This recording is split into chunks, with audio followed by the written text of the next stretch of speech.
Sentir o senhor desembargador João Carneiro, presidente dessa colenda, 6ª Câmara Criminal do Egresso Tribunal de Justiça de Minas Gerais, meu respeito, eminente desembargadora Márcia Menezes, nos honra com a vossa presença, eminente desembargador Bruno Terra, eminente desembargador Rubens Gabriel, que agradeço a vossa excelência a gentileza, lhe fiz um pleito de plano, atendeu, estarei sendo intimado, obrigado pela gentileza. Eminente desembargador Furtado Mendonça, relator da espécie sobre exames, eminente desembargador, certamente em breve, Milton Livre, meus respeitos, senhor procurador de justiça, doutor Gilberto, prazer revê-lo, senhoras e senhores advogados. Excelências, na comarca de Passos, perante a 2ª Vara Criminal, o apelante viu-se denunciado pela prática, e eu vou tomar a liberdade, excelência, de ler a denúncia, no trecho específico que fala do meu cliente. Praticou ele o crime de estelionato, e eu, mestre Décio Fulgêncio, desembargador Furtado Mendonça, nos ensinou que o advogado tem que fuçar o processo, pois eu fucei de cabo a rabo a denúncia, e não vi aqui o número 7, que é o número que o juiz, ao final, condenou pela continuidade delitiva o meu patrocinado, a uma pena módica de 18 anos de reclusão. Fui no estelionato também, não vi também essa quantidade de delito que ele colocou aqui não, mas vamos lá.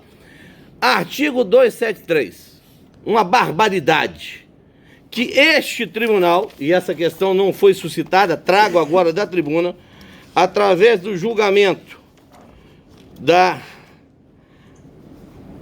ação de constitucionalidade número 1044806-084-509-002, incidente de constitucionalidade acolhido para declarar inconstitucionais os artigos 272 e 273 do Código Penal, com relação dada pela Lei 9677.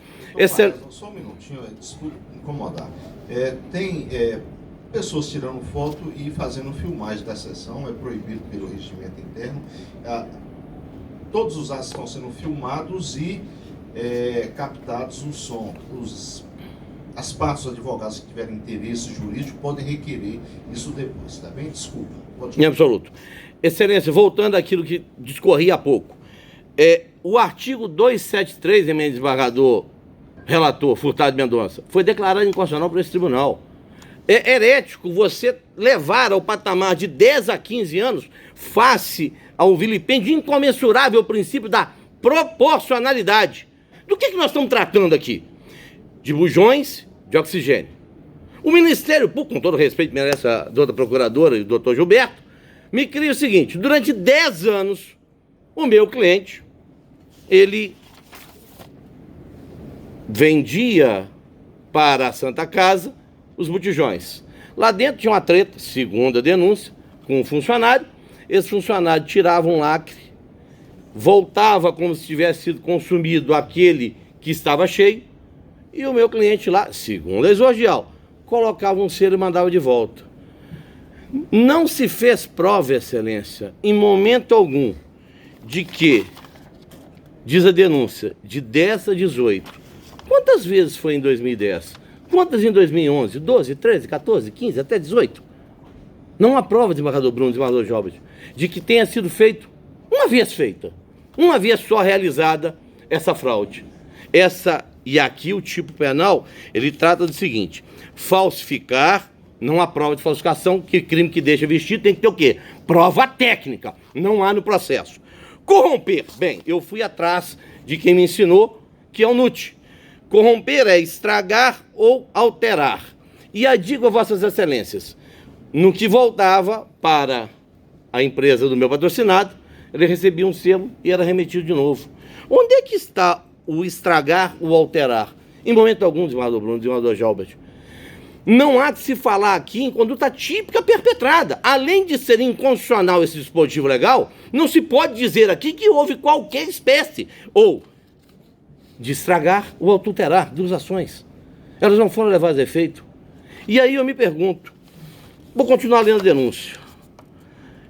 Tem um fato aqui fantástico. Até o momento, o prejuízo inicial é de R$ 698.839,93. Fui fuçar o processo de novo, mestre Décio Fulgêncio, que entendemos todas as homenagens do mundo. De onde é que o Ministério Público tirou esse negócio, hein? Aí eu fui aqui.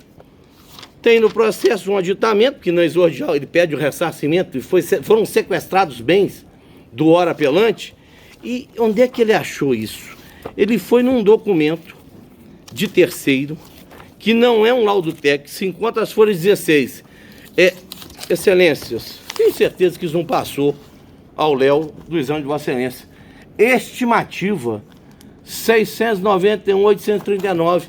Agora, pelo menos o crime que deixa vestido, senador Bruno, tem que ter perícia. Isso aqui é um e-mail levado a efeito por uma empresa particular de uma estimativa de um hospital daquele porte que teria um consumo mais ou menos desse tamanho. Não foi feito um aferimento técnico, contábil, para se chegar a esse valor. Então nós temos aqui, excelência, o magistrado ao sentenciar, eu não vou entrar na senhora das preliminares, elas estão muito bem alinhadas naquilo que foi trazido pelos 12 colegas que representaram o apelante, doutor Humberto, doutor Adalberto, doutor Alex. Eu quero discutir aqui outra coisa, eu quero entrar na seara da sentença. O juiz vem ao cabo, reconhece a continuidade delitiva, a materialidade, interessante, materialidade. Vamos do tópico materialidade. O que fala Sua Excelência de materialidade? Laudos de folha 44 a 51. Fui lá no processo cassal, o que são esses laudos? Eles não dizem respeito a nenhum material encontrado na Santa Casa.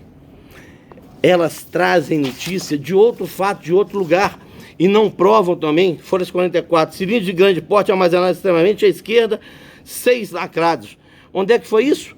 Este perito compareceu ao Hospital Itaú de Minas. Mas peraí, nós estamos tratando da Santa Casa de Passos ou nós estamos falando do Hospital de Itaú de Minas? Sua Excelência, o juiz sentenciante, não cuidou de olhar isso aqui. Mas vamos embora para a segunda. Qual que é o segundo? O segundo é que seria adulterar. Não, porque adulterar não é. Qual que é o negócio aqui? O termo técnico, segundo o tipo penal, corromper.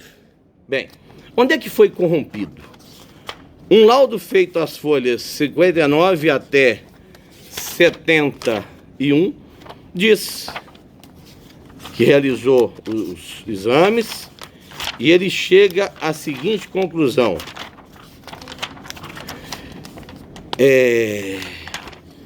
Quanto aos cilindros, foram 4 periciados. A diferença de pressão medida nos cilindros, assim como o cilindro que não apresentou leitura no medidor de pressão utilizado, leva esse perito a concluir. Não é ilação, não é um negócio de acredito, não. Aqui o perito concluiu que esses cilindros possuem volumes diferentes de gás e oxigênio, levando a 3 possíveis razões. Peraí. Qual das 3? Vamos a elas. Processo ineficaz de enchimento, utilização de maquinário não eficiente, retirada de percentual do gás deste antes da colocação do lacre, processo irregular de enchimento com volume baixo regulado de forma proposital. Ele não conseguiu identificar qual das 3 nuances seriam determinantes aqui. E aí eu pergunto, foram até a empresa, fizeram busca e apreensão na empresa, desembargador de obras. O que encontraram lá para produzir o enchimento? Nada. E eu vou numa questão mais séria ainda. O que diz o tipo penal do 273? Falsificar, corromper, adulterar ou alterar produto destinado a fins farmacoterapêuticos ou medicinais. A qualidade do oxigênio naqueles recipientes foi testada? Foi verificada se ali houve qualquer sorte de falsificação? Porque se tivesse havido ao longo de 10 anos, certamente alguém teria perecido lá na Santa Casa. E não há um registro qualquer. Há de argumentando tanto, se algum delito foi perpetrado pelo nosso patrocinado, foi o de estelionato. E que não se pode mensurar no estratosférico valor de R$691 mil. Porque isso não tem prova no processo. Tem uma estimativa feita por uma empresa, mandando um e-mail, e daí tornou-se móvel do aditamento para pedir ressarcimento. Houve sequestro de bens. Eu vi um laudo muito bonitinho, foram atrás da casa do nosso patrocinado, fotografar a casa para avaliar para quê? Para dar perdimento. Só esqueceu de provar uma coisa. Qual que foi o real dano? contabilmente, durante 10 anos, qual foi a perícia realizada nas contas da Santa Casa de Passos para identificar, levou-se tanto, vendeu tanto, consumiu tanto, pagou tanto? Não há isso. Então não se pode falar em estimativa, sendo que aquilo que deveria ser perquirido, que é a contabilidade da Santa Casa, não foi levado a efeito. O que nós nos deparamos aqui, Excelência, é uma condenação absurda.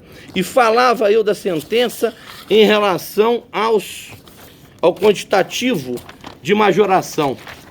O magistrado, quando infligiu essa pena absurda, disse da continuidade deletiva. O artigo 71 do Código Penal prevê a continuidade deletiva. Certo é que inúmeros crimes cometidos pelos acusados são iguais e foram praticados nas mesmas condições de tempo, entre os anos 2010 e 2018. Engraçado, a denúncia fala... 17, desculpa, a denúncia fala 18. Então, Sua Excelência não consegue manter correlação com aquilo que está escrito na peça exordial. Lugar e maneira de execução de modo que os delitos resultem em um plano previamente elaborado. Pois bem, reconheço então e faço o acréscimo de 2/3 e não fundamento o porquê. Agora, vamos à parte decisória, onde ele faz a fixação da pena.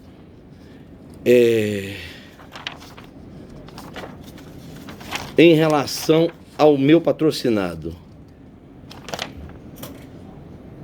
fixou 10 anos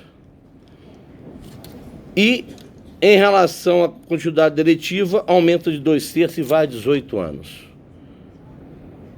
Com qual patamar? Com qual evidência de prova de que houve pelo menos 1, 2, 3?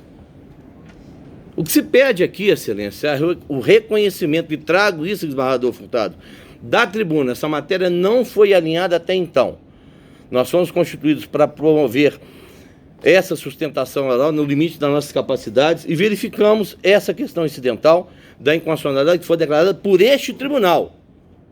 Eu não estou falando do STF, não estou falando daqui. Eu vou falar do STJ, porque o ministro Schietti também reconheceu a inconstitucionalidade desse famigerado artigo 273 em voto da sua lavra, que peço vênia para apresentar a vossas excelências um pequeno trecho dele. A aplicação literal da engenhosa 9677/92 pode conduzir às seguintes situações: tanto que falsificou um medicamento destinado ao tratamento de câncer, quanto aquele que falsificou um shampoo. Por isso que ele declara inconstitucional também esse dispositivo. Outra pérola, eu gostei da pérola aqui, quem produz pérola é ostra, realmente nós temos muita ostra lá no Congresso Nacional. Outra pérola da lei em comento: até mesmo os produtos cosméticos estão incluídos entre aqueles referidos no estapafúrdio, artigo 273, parágrafo 1º. Como consequência, se alguém, por qualquer finalidade, adulterar a composição de um crime contra a hack, ele também poderá ser condenado a uma sanção variável de 10 a 15 anos de reclusão. É o terrorismo penal legalizado. Bem, o que venho pedir a vossas excelências as preliminares foram enviadas pelos colegas, que o delegado de polícia deu cacete e que pressionou a testemunha sem conteste, ele mesmo reconhece isso, a testemunha que foi pressionada falou isso, é uma preliminar levantada. A questão da ausência de perícia que foi solicitada a tempo e modo pela defesa na resposta à acusação, para que fosse perificiado para verificar a qualidade do oxigênio e se alguém teria tido qualquer sorte de dano com aquela ingestão, e aí vai no corromper. E o juiz quer que a gente explique para quê. Eu tenho que dar milha bode, com todo respeito agora, Sua Excelência não é bode, né? Se for maçom ainda vai lá, mas Sua Excelência quer saber por que eu quero pedir alguma coisa. Pediu busca e apreensão, deferiu. Perguntou para o Ministério Público para quê? Delegado pediu, não, mas a defesa tem que explicar por que quer qualquer coisa. Pois eu estou dizendo aqui agora. A perícia seria, nesse derradeiro giro do relógio, a perícia teria o escopo, Excelência, de demonstrar que não houve falsificação, que não foi corrompido, que não houve adulteração. O que faria sucumbir o quê? Os verbos do tipo penal do 273. Mas agora sabe, porque nós tivemos que contar, não queríamos contar lá atrás. Nós temos que explicar tudo. E o que nós pedimos aqui é o acolhimento das preliminares, superadas essas, daqui da tribuna, o enfrentamento dessa questão da inconstitucionalidade do 273, e se vier a ser mantido o deciso, a redução e um perdimento de bens estapafúrdio. Não há base empírica, legal, técnica, processual para se fixar uma indenização de R$ 691 mil. Peço desculpas por qualquer excesso, porque aguardo que levo sempre daqui uma coisa só. Justiça, muito obrigado.